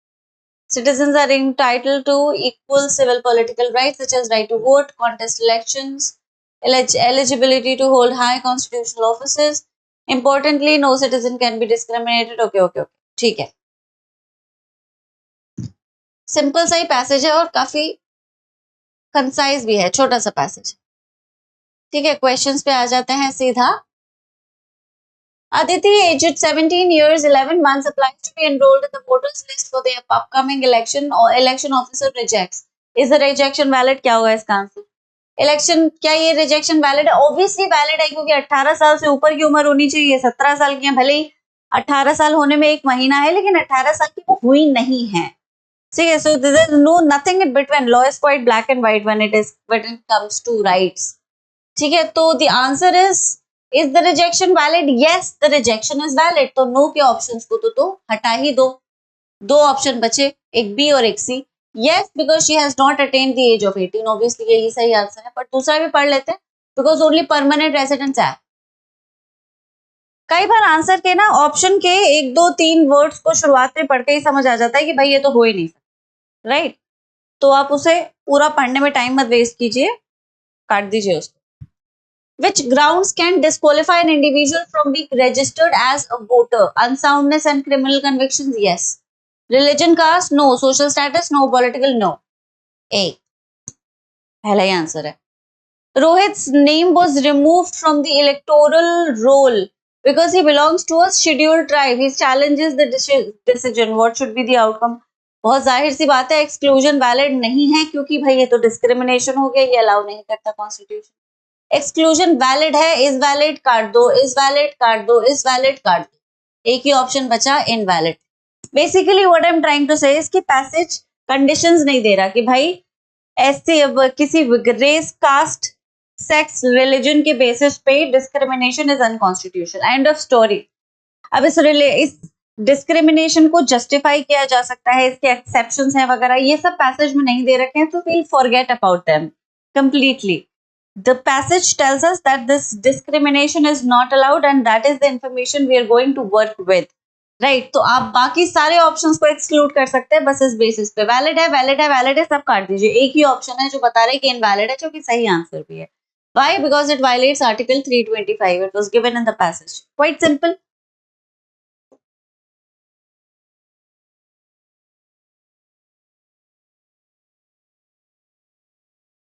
A person acquires Indian citizenship through naturalization. He applies to contest elections for the Lok Sabha. Returning officer rejects his nomination, saying only citizens by birth can contest elections. क्या ये rejection valid है? ये rejection valid नहीं है क्योंकि भाई उसमें लिखा हुआ है कि an Indian citizen can contest elections, है ना? उसमें equality होगी, civil political rights वगैरह सब दे ही रखा है. तो is the rejection valid? No, it is no. ठीक है, नो आंसर है तो फिर यस को भी काटो, यस को काट दो. No, because any Indian citizen regardless of how citizenship is acquired can contest. बिल्कुल सही बात. This is the answer. Citizenship होनी जरूरी है. सिटीजनशिप कैसे एक्वायर की गई है, इस पे कॉन्स्टिट्यूशन किसी तरह का कोई भी गाइडलाइन या प्रोविजन नहीं देता. ठीक है. Which of the following is not a recognized mode of acquiring citizenship? Birth है तो आंसर नहीं हो सकता. Descent भी है, domicile नहीं है तो यही आंसर. Naturalization भी, यही answer. C. A Dalit citizen's name was removed from the electoral roll by local election officials solely on ground of his caste. Which of the following statements correctly reflects the constitutional position? Valid नहीं है तो valid को काटिए, ये काटिए, ये काटिए, एक ही बचा, एक ही बचा और यही आपका answer. On a scale of 1 to 10, मतलब स्केल तो रहने दीजिए, अगर हम इसको एनालाइज करें on the parameters of difficulty, this would classify as an easy. Legal reasoning का सेक्शन एक्सट्रीमली इजी है. तुम कहोगे मैम इतने इजी क्वेश्चंस आ जाते हैं? जी आ जाते हैं, बिल्कुल आ जाते हैं. इनफैक्ट 2024 में इतने ही इजी क्वेश्चंस आए थे. ओवरऑल क्लैट इतना इजी आया था कि मेरिट बहुत हाई चली गई थी, है ना? तो इजी आ जाता है. It's not unusual. Just because it is a national level competition doesn't mean that it has to be tough. It has to be extremely complicated. No, sometimes it's actually quite easy, which creates more complications, if you know what I mean. अगर paper ज्यादा easy हो जाता है तो merit बहुत high चली जाती है. तो आप 9500 जो कि एक बहुत अच्छा स्कोर है एक टॉप कॉलेज को इंश्योर करने के लिए, सिक्योर करने के लिए, वो वहां पे भी आप एक टॉप कॉलेज सिक्योर नहीं कर पाते क्योंकि लाइक आई सेड मेरिट बहुत हाई चली जाती है. ठीक है, तो लेकिन इस तरह का एग्जाम आ जाता है, इस तरह का लेवल भी पूछ लिया जाता है. ठीक, तो आज के लिए इतना ही. आई सिंसियरली होप कि आपको समझ आया है. देखिए कुछ बच्चों का स्कोर स्टक हो रहा होगा. आई हैव अ फीलिंग कि students who are solving or taking tests might be stuck at a certain score, क्योंकि संडे को मैंने बच्चों से बात करी थी तो मुझे समझ आया कि भाई बहुत सारे बच्चे ये परेशानी का सामना कर रहे हैं कि फोकस नहीं कर पा रहे हैं और स्कोर जो है वो अटक गया है। फोकस नहीं कर पा रहे हैं उसका ऐसा कोई शॉर्टकट तो है नहीं, देयर इज नो वे और nothing that I can tell you would magically improve your focus. Focus को इम्प्रूव करना ना करना एक्चुअली आपकी खुद की विल पावर पे डिपेंड करता है। ठीक है, आप एग्जाम को कितनी संजीदगी से क्वालिफाई करना चाहते हैं, how serious about are you about qualifying this examination would also determine your focus. आपकी फोकस, आपकी अटेंशन टू डिटेल, आपका डिस्ट्रैक्ट ना होने का कैपेसिटी, ये सब कुछ विल पावर पे डिपेंड करता है। यही विल पावर आपको उस टॉप कॉलेज तक पहुंचाएगी और यही विल पावर आपको कहीं भी नहीं ले जाएगी। तो आप इसको किस तरह से मॉडिफाई करते हैं और किस तरह से इसको क्रिएट करते हैं, ये आपके ऊपर है, आपके सपनों के ऊपर है। अगर आप कॉलेज में पहुंचना चाहते हैं तो आप मान के चलें कि आपको ये सारे के सारे डिस्ट्रैक्शंस जो हैं इनको ओवरकम करना पड़ेगा। ऐसा होता ही है, देखिए आप कुछ भी अच्छा या बड़ा करने जाएं तो इम्पेडिमेंट्स आते ही हैं, है ना। Life is not a smooth road. कुछ भी आप करें चाहे वो कितना ही छोटा क्यों ना हो, और मतलब जैसे जैसे मैंने देखा है सपने बड़े होते रहते हैं, एम्बिशंस एस्पायरेशंस बड़े होते जाते हैं, वैसे ही रास्ता कठिन भी होता जाता है ना। ऊंचाई पर अगर पहुंचना है तो आप सीधी सड़क तो नहीं है, चढ़ना पड़ेगा, चढ़ाई है, राइट। तो इसका मतलब ये नहीं कि आप ऊपर पहुंच नहीं पाएंगे, समटाइम इट हैपेंस भाई। ऐसा नहीं हो सकता that this is the first difficulty और this is the first time you feel that there is a lack of focus, that you might be anxious. बहुत सारी परेशानी होती है, even you know students your age have to go through a lot of things. पता नहीं किस बच्चे के जीवन में क्या हुआ है। कभी भी कंपटीशन में अगर या क्लैट को सॉल्व करने से पहले डर लगे तो हमेशा ये देखना कि आगे के रास्ते की डिफिकल्टीज नजर आती हैं। We always see the mountains before us and we forget that the mountains behind us were just as difficult to climb. उन्हें भी तो हमने पार किया। पीछे का जो रास्ता कवर करके यहाँ तक पहुंचे वो भी आसान नहीं था, वो भी डिफिकल्ट था। अब जब इसे कवर कर लिया तो आगे क्यों नहीं बढ़ता, है ना। इस बात को याद रखो, घबराने की कोई बात नहीं है। अगर स्कोर स्टक हो गया है तो देखो एनालिसिस नहीं कर रहे हैं आप मौका। अगर आप एनालिसिस नहीं कर रहे तो you are as good as not taking that mock, right. So please analyse the mock. I have already explain कि किस तरह से एनालाइज किया जाता है मॉक। उसके एनालिसिस को कीजिए, समझिए क्या गलती है, कैसे सब कुछ, और मेक श्योर कि आप उन गलतियों को रिपीट ना करें। मिस्टेक आइडेंटिफिकेशन अगर आप कर लेते हैं, अगर आप समझ जाते हैं कि मैं किस तरह की गलती करता हूँ और क्या पैटर्न है और कौन सी गलती मैं बार बार करता हूँ, और उस गलती को आप सुधार लेते हैं, खुद को रोक लेते हैं उस गलती को करने से, दोहराने से, तो स्कोर का जो ये डेडलॉक है ये भी खत्म हो जाएगा। ठीक है, तो यही था आज का मॉक। अगले मॉक में मिलते हैं, तब तक सब अपना ख्याल रखें। Thank you so much, bye bye. Hello everyone, welcome to your session. So as you all know, in this part of the session I will be discussing with you the solutions pertaining to your recent mock, that was mock 4, and I will be discussing all the questions which were asked in your logical reasoning and quantitative aptitude part. I hope that your mock had really went well, and after watching this video you will be clear with the answers, with the solutions, right? So I hope that your score is also getting very good, right? So without further ado, sir, let's go to the questions pertaining to your mock, that is mock 4. So first we will be discussing the logical reasoning part. So now on our screen we have a logical reasoning question. This question is actually blood relation based. In a small family gathering, several members were discussing their relationships. Rajesh introduced Anita as the daughter of my father's only son. So Rajesh is introducing Anita as the daughter of my father's only son. See, we know this very well that my keyword always refers to the person who explains the relation. Here Rajesh is explaining the relation, so this my keyword is for Rajesh. So Rajesh's father only son. So let's say Rajesh had a father let's say X, because right now his name is not known, so we will take him to be X. So Rajesh has father X, and now Anita is daughter of this father's only son. So father's only son, right? That is Rajesh, and now Anita is her daughter, right? So Rajesh will also be a man. Now Suresh said, Anita is my niece, her father is my brother. Anita is my niece and her father is my brother. So Suresh is saying Anita is going to be niece, and Anita's father, that is Rajesh, is brother of Suresh. Now Meera pointed Suresh and said, he is my husband, and together we have 2 children, Rohan and Neha. So this tells me कि Meera pointed to Suresh, he is my husband. So Suresh has a husband. Suresh is husband, he is my husband. So Suresh is husband of Meera, right? And together they have 2 children, Rohan and Neha.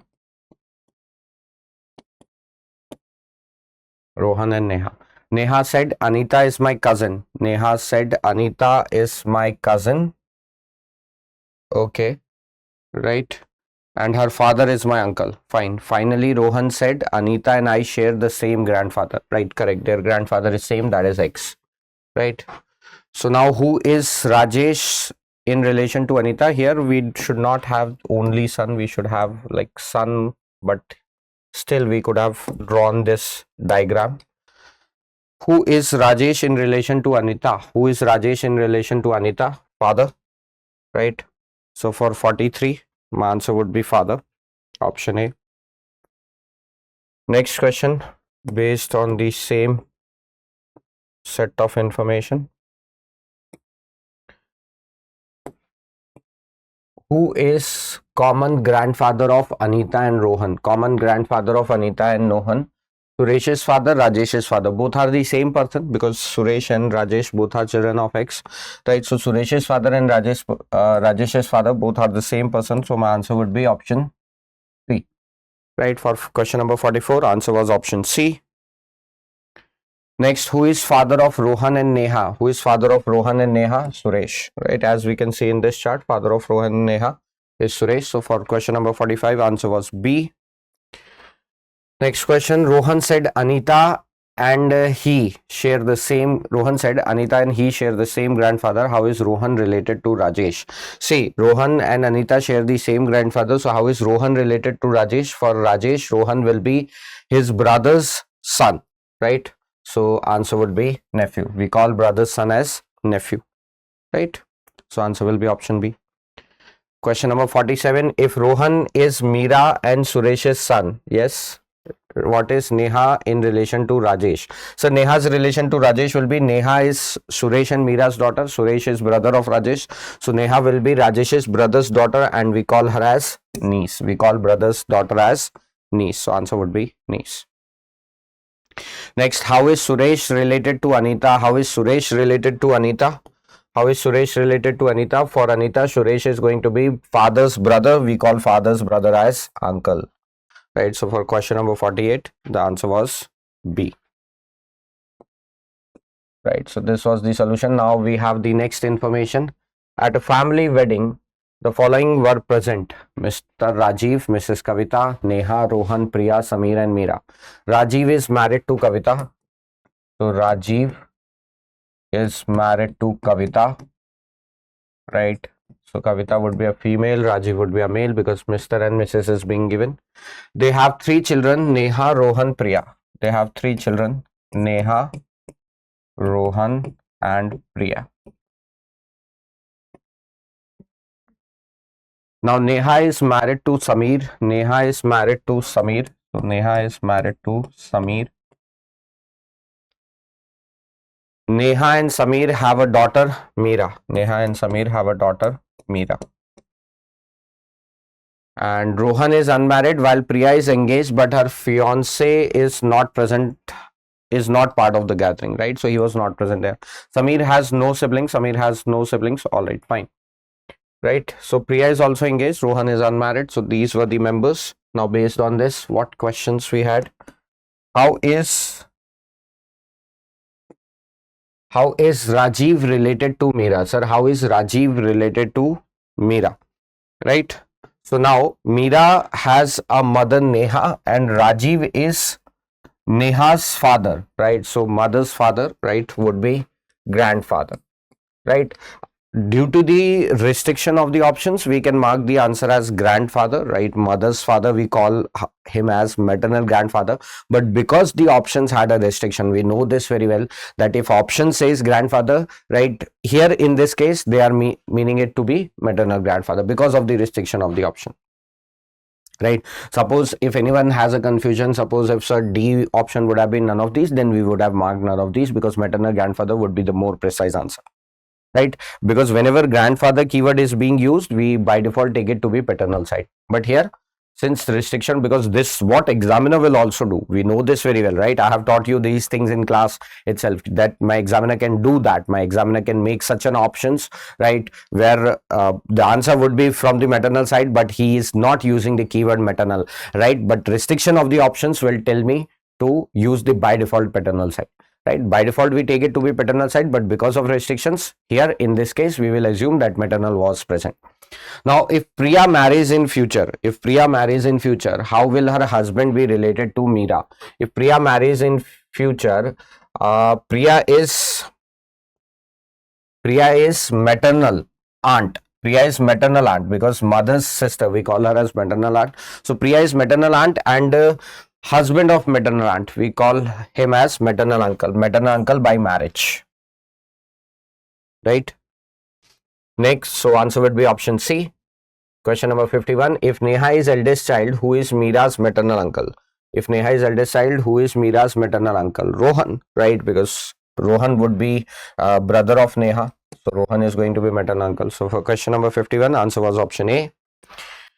Next, if Rajiv has only 2 brothers and no sister, then how many uncles does Meera have from Rajiv's side? Rajiv has 2 brothers and no sister. How many uncles does Meera have? See, when it comes to uncles of Meera, Rajiv has nothing to do because Rajiv will be grandfather, right? So brother or any sibling of Rajiv would be grandfather or grandmother, right? So Meera's uncle would be Meera's mother or father's side, but Sameer does not have any sibling. It was given, right, that Sameer has no sibling. So from father's side, Meera will not have, from paternal side, Meera will not have any uncle. From maternal side, Meera can have uncle, right? First uncle would be Rohan because Rohan is brother of Neha. And now if Priya is married, Priya's fiance, right? Priya's fiance would be maternal uncle also because of marriage. So Meera will have 2, right? Meera will have 2 uncles, right? Because she is engaged, so she will be married. So answer will be option B. Next, which of the following statement is true? Rohan is Kavita's nephew. No, Rohan is Kavita's son. Sameer is Priya's brother. No, Sameer is Priya's brother-in-law. Next, Neha is Meera's mother. Yes, that is clearly given. Neha is Priya's brother. So option C would be correct. 53, answer was C. Question number 54. How is Priya related to Meera? Sir, how is Priya related to Meera? Maternal aunt, right? But because of the restriction of the option, we can mark our answer as aunt. All right. Fine. So this was all about your logical reasoning. Now after finishing logical reasoning, so let's go to quantitative aptitude. Government scheme distributes food grains to families in a village. The food includes rice, wheat, sugar given in fixed ratios. For every distribution cycle, rice, wheat, sugar are distributed in the ratio 5:3:2. In the last cycle, government allocated 1000 kg of rice for the distribution. Now see, rice, wheat and sugar, right? Rice, wheat and sugar, they are distributed in the ratio 5:3:2, right? So if rice is 5x, wheat will be 3x, sugar will be 2x. And now it is given that in last cycle, rice distribution of rice was 1000 kg. So if value of 5x is 1000 kg, so value of x will be 200. value of x will be 200. So if value of x is 200, rice which is 1000 kg, rice which is 5x, correct, rice which is 5x is 1000 kg, right? So 5 into 200, right, it was 1000 kg.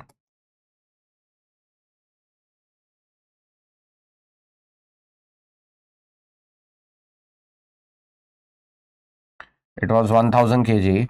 So wheat which is 3x will become 3 into 200, 600 kg. And sugar which is 2x will become 2 into 200, 400 kg.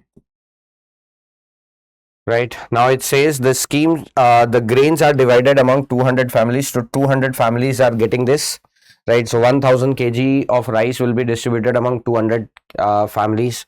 So each family will get 5 kg, right? While wheat 600 kg is distributed among 200 families. So each family will get, right, this is each family. Each family will get 600 by 200, that is 3 kg, and 400 kg of total sugar is distributed among 200 families. So each family will get 400 by 200, 2 kg of sugar, right? The scheme states that each family must receive the item in the same proportion. All right. So now based on this, what was our question? First question was, if rice, wheat and sugar are in ratio 5:3:2, what is the total number of parts in the ratio? Total number of parts in the ratio, that is sum of all these ratio variables, 5 plus 3 plus 2, that is 10, right? So for question number 55, answer was option B. Next, if 1000 kg of rice corresponds to 5 parts, then 1 part equals to, we have already calculated, right? If 1000 kg is 5 parts, 1 part, that is x, equals to 200 kg. So answer will be option C. For 56, the answer was option C. How much wheat is distributed in total? Sir, in total we have already calculated. Wheat is distributed is 600 kg, because 5x is 1000, so 3x will be 600. Answer will be option A. So for question number 57, answer is option A. Next, question number 58, what is the total quantity of grains distributed? Rice plus wheat plus sugar. We have also calculated this. Rice is 1000 kg, wheat is 600 kg and sugar is 400 kg. Total will be 2000 kg. If in the next cycle the government provides 1200 kg of rice, keeping the same ratio, what will be the total distribution? Sir, when now government is distributing 1200 kg rice. So when in last cycle, when 1000 kg of rice was distributed, total distribution was 2000 kg. Right now government is distributing 1200 kg, right? So 2000, the total distribution was 2000, twice of what rice was distributed. Total distribution was twice of what rice was distributed, because rice was 1000, total distribution was twice of it, that is 2000. So if rice is 1200, total distribution will be twice of 1200, that is 2400 kg, right? So my answer will be 2400, option C. And now, how much wheat does each family receive in the distribution cycle? How much wheat does each family receive in the distribution cycle? That we have already calculated, 3 kg, right? So for question number 60, the answer was option B.